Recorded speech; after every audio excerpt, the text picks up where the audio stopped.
கேரளாவில் அமீபா நோய் பரவல் காரணமாக சபரிமலை செல்லும் பக்தர்களுக்கு தமிழக சுகாதாரத்துறை சார்பில் பல அறிவுறுத்தல்கள் வழங்கப்பட்டிருக்கின்றன. விவரங்களோடு இணைகிறார் நமது செய்தியாளர் தாயுமானவன். வணக்கம் தாயுமானவன். சபரிமலை செல்லும் பக்தர்களுக்கு என்னென்ன அறிவுறுத்தல்கள் வழங்கப்பட்டிருக்கின்றன? விவரங்கள். கேரளாவில் ஆறுகள், நீரோடைகள் மற்றும் குளங்கள்ல பரவி மூளையை தின்னக்கூடிய அமீபா மூளை காய்ச்சல் பாதிப்பால கேரளாவில் 36 பேர் உயிரிழந்திருப்பதாக அந்த மாநிலத்துடைய சுகாதாரத்துறை தகவலை வெளியிட்டிருக்கிறாங்க. மேலும் சபரிமலை செல்லக்கூடிய பக்தர்களுக்கு நீர்நிலைகள்ல குளிக்கும் போது மூக்கிற்குள் நீர் செல்லாமல் பார்த்துக் கொள்ள வேண்டும் என்பது போன்ற பல்வேறு அறிவுறுத்தல்கள் அந்த மாநில சுகாதாரத்துறையின் தரப்புல தெரிவிக்கப்பட்டிருக்கிறது. இந்த நிலையில தான் தமிழகத்துல பொது சுகாதாரத்துறையின் தரப்புல கேரளா செல்லக்கூடிய தமிழக பக்தர்களுக்கு பல்வேறு அறிவுறுத்தல்களும் வழிகாட்டுதல்களும் வழங்கப்பட்டிருக்கிறது.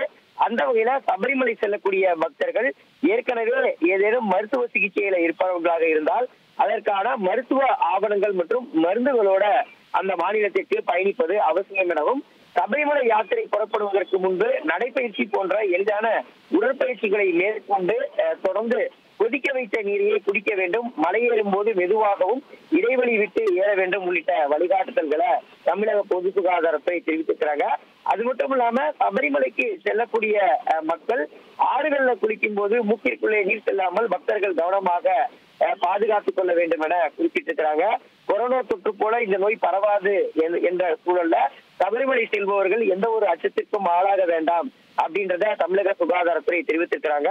அது மட்டும் இல்லாம சபரிமலைக்கு சென்று தமிழகம் திரும்பிய பக்தர்கள் 3 நாட்களுக்கு பிறகாக காய்ச்சல், தலைச்சுற்றல், உடல் வலி, வாந்தி, மயக்கம், சுவை மாற்றம், பின்கழுத்து பகுதிகளில் இறுக்கம் உள்ளிட்ட அறிகுறிகள் தென்பட்டால் உடனடியாக சம்பந்தப்பட்ட மருத்துவமனைக்கு செல்லவும் என தமிழக பொது சுகாதாரத்துறை வழிகாட்டுதலை வழங்கியிருக்கிறாங்க.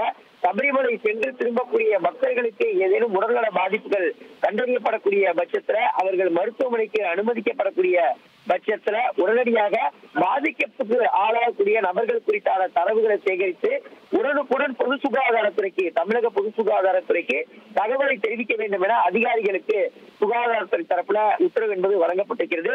மேலும் கேரள மாநில எல்லையை ஒட்டியிருக்கக்கூடிய மாவட்டங்களான கோவை, தென்காசி, தேனி, கன்னியாகுமரி, நீலகிரி உட்பட கேரள மாநிலத்தை ஒட்டியிருக்கக்கூடிய மாவட்டங்கள்ல எல்லையோர பகுதிகளில் இந்த நோய் பாதிப்பு கண்டறியப்படுகிறதா என்பதை தொடர்ச்சியாக கண்காணிப்பில் ஈடுபடுவதற்கும் சம்பந்தப்பட்ட மாவட்ட சுகாதாரத்துறை அலுவலர்களுக்கு உத்தரவு என்பது வழங்கப்பட்டிருக்கிறது.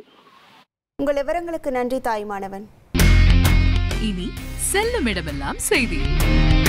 தந்தி டிவியின் வாட்ஸ்அப் சேனலை ஃபாலோ பண்ணினா செல்லருக்கும் இடமெல்லாம் செய்தி. இதோ QR கோட் இப்பவே ஸ்கேன் பண்ணுங்க, ஃபாலோ பண்ணுங்க.